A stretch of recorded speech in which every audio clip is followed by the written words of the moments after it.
One of the objectives for the game that coach always hits on before the games is, we gotta be the tougher team. Uh, you know, get a lot of deflections. Take away the passing lanes. Just be the more aggressive team. You guys were also more aggressive on the boards tonight. How much of a point of emphasis was that for you? It's a big emphasis, especially with CJ out for a little bit now and Check still not 100%. So, other guys, we have to, sacrifice and grab more boards. I mean, that's what we're going to have to do to win, especially when we go up against bigger teams as well. So, it's going to be a key point for us.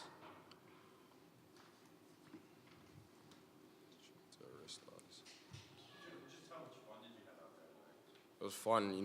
The ball was moving. We love seeing each other score. So, it's better watching the whole team score than just one person. It's always better that way. And we came up with the dub. When you go into halftime with a big lead like that, what was the message at halftime, and what was the fun of those first few minutes in the second half? Just huddle all the guys. Tell them keep their foot on the gas. Don't take their foot off the gas and put it on the brakes. There's no time to slow down right now. We're trying to push the lead even more, and give the crowd what they wanted. When you guys play like this, where everything comes together, you got play your toughest game of the season coming up in DC. How much does this help going into a game like that? It helps a lot. Everyone's confident in themselves. The coaching staff, they push us every day to become better. We watch tons of film. We're going to watch a lot of film tomorrow and get ready for TCU, as we know they're a good team. Talk about Georgie hitting those threes. George is a good shooter. In practice, he makes a lot of his threes. He's a good mid-range shooter, very smart, big. He just has to learn the game a little more because, he's a freshman. As I said, it was fun watching the whole team score. Yeah. Speaking of the whole team scoring, that atmosphere at the end of the game after the results already done with, it's got to be a lot of fun for you guys to see some of the players that don't necessarily get a lot of time get a chance to get in there and make a difference. Of course. I mean, it just brings energy to everyone, the whole team, everybody. It's just good to see, all them going out there and just playing. That's really a good thing to see. Yeah, basketball is supposed to be a fun game. When you see your other teammates having fun, we're having fun, it's just a beautiful thing to watch on the floor and off the floor.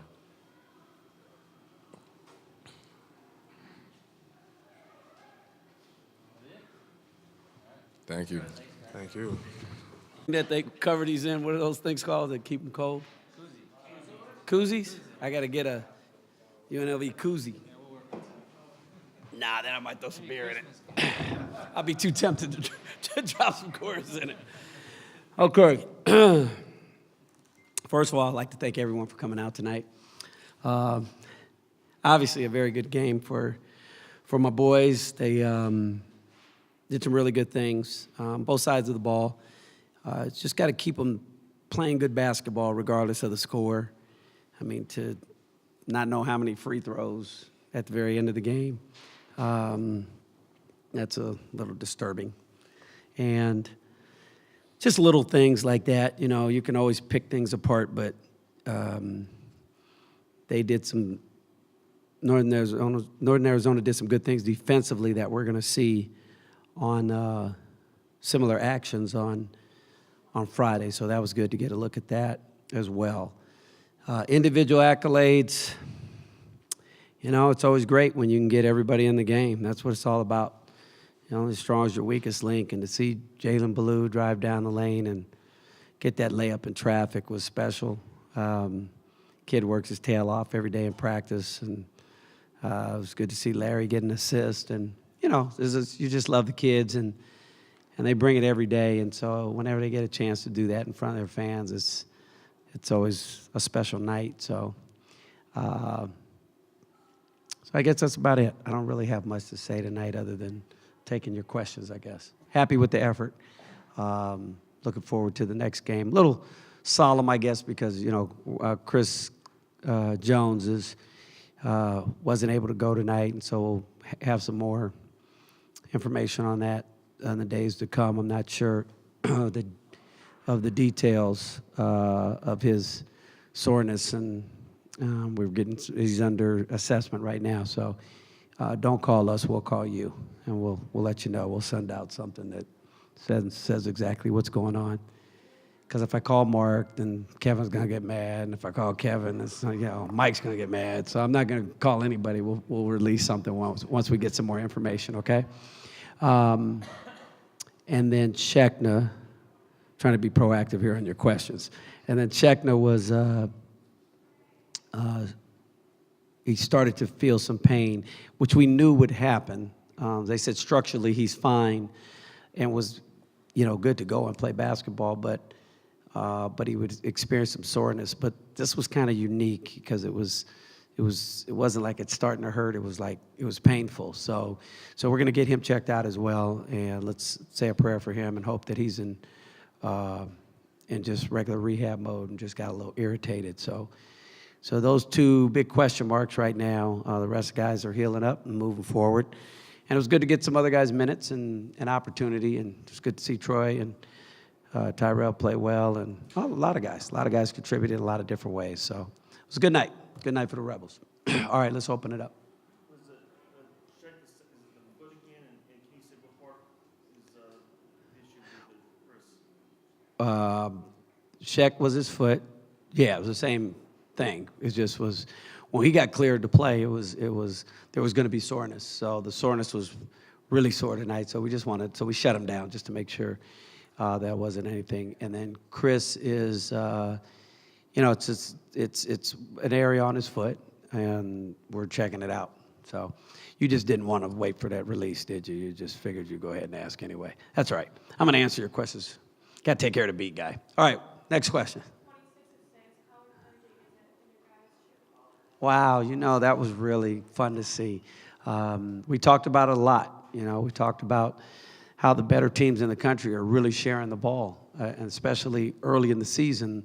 You look at the top 15, 20 schools, their assist to turnover ratios are phenomenal. So we point those things out and say, okay, you want to be the best, and you guys better start playing that way.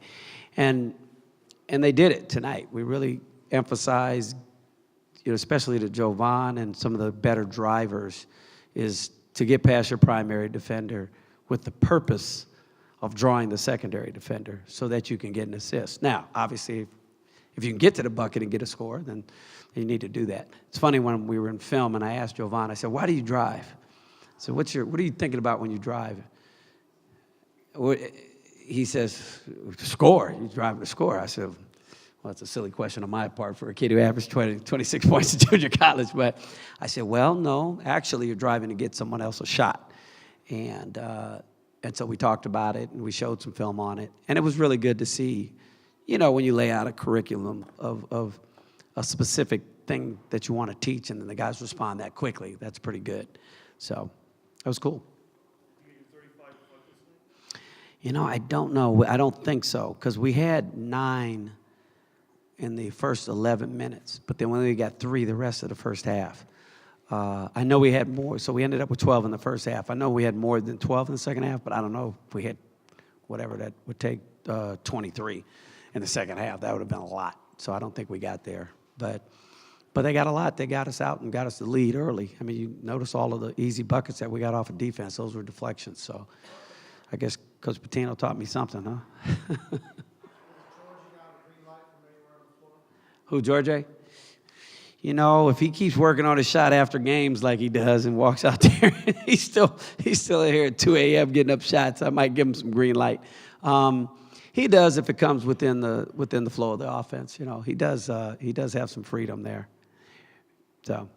Can you talk about the defense, too? I know they had a few lazy passes, but you guys seem to be going to the ball a lot. Talk about the effort on that end tonight. I thought it was really good on our end. If anytime you can stay under 11 turnovers with the pace of play that we want to play at, that's really good. Even 12 or under is actually really good if you're going to have the kind of amount of possessions that we want to play. So to go, I don't know how many turnovers we have last game. Anybody know?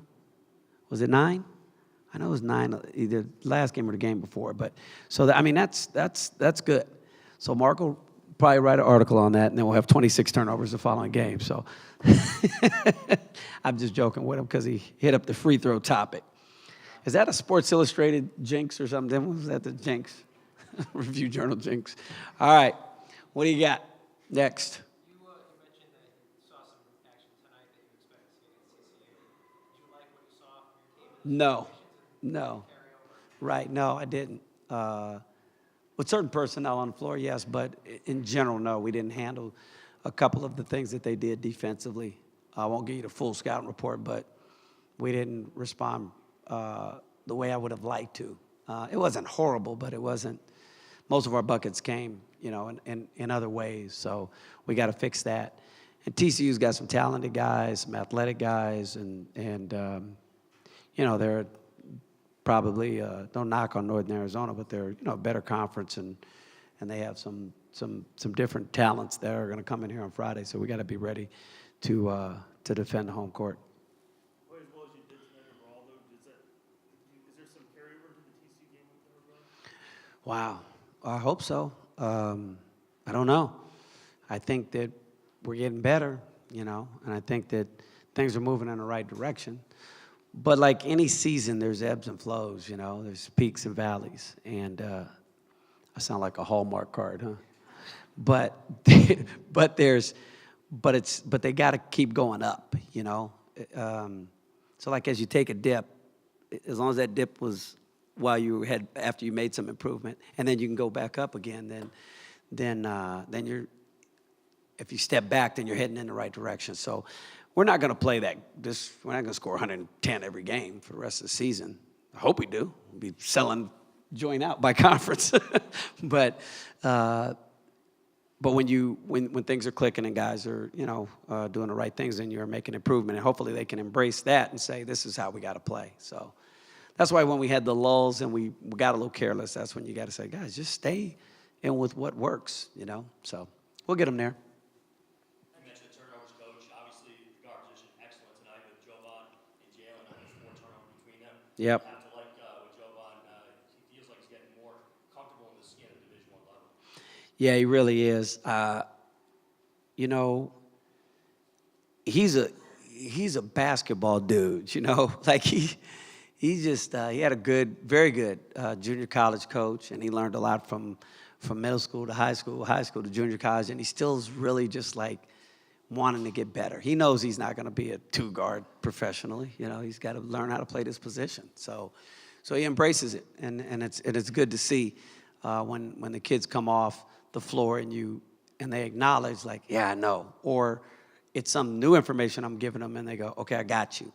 That's when you got a chance to win some games and have a special year, because we know what we're doing. We know what we're teaching. We just got to get the kids to do it so we can look like we know what we're doing. And tonight, we look pretty good. Just okay. I thought that there were some things that we could have done better against it. That's another action that TCU does. They do that a lot. There's about 3 or 4. But I didn't think we hit it with the pace that we would like to hit it at. It's really hard to hedge a ball screen when the big sprints into it. It's tough. And then when you do, and then you get your slips out of it, and your counters. That's the thing. Our guys are still learning all our counters. They first have to learn the system, and then once you learn the system, and then you learn the counters, and then once you learn the counters, then you're pretty effective, because it doesn't matter how they guard you. There's a counter in every single action that we have. It's a pretty efficient offense. So we just got to, and they're getting better at it. Getting better. How long does it take to learn? Depends on the pieces of the puzzle, man, and these pieces are some good pieces. So hopefully sooner than later, but it's hard to put a finger on it. Jamie thinks these teams have always been known as hard-nosed and physical. Is that what you expect from this team? Yeah, Jamie's a good friend of mine. We go way back. We used to coach against each other in junior college. Junior college. We were both coaching. He was at LA Valley. I was at Santa Monica. So I've known Jamie forever. And he's always had that kind of stoic, grinded out toughness to his team. He did an excellent job at Pittsburgh, and Learned a lot of that from Ben Howland and some of the guys that he's worked with in the past. And so we're expecting that's him. That's his style of play for sure. So he brings the toughness to his guys. So we're gonna have to match that. Okay, only 17 more questions, and I gotta go. Is that it? All right. Thank you, guys. We'll see you.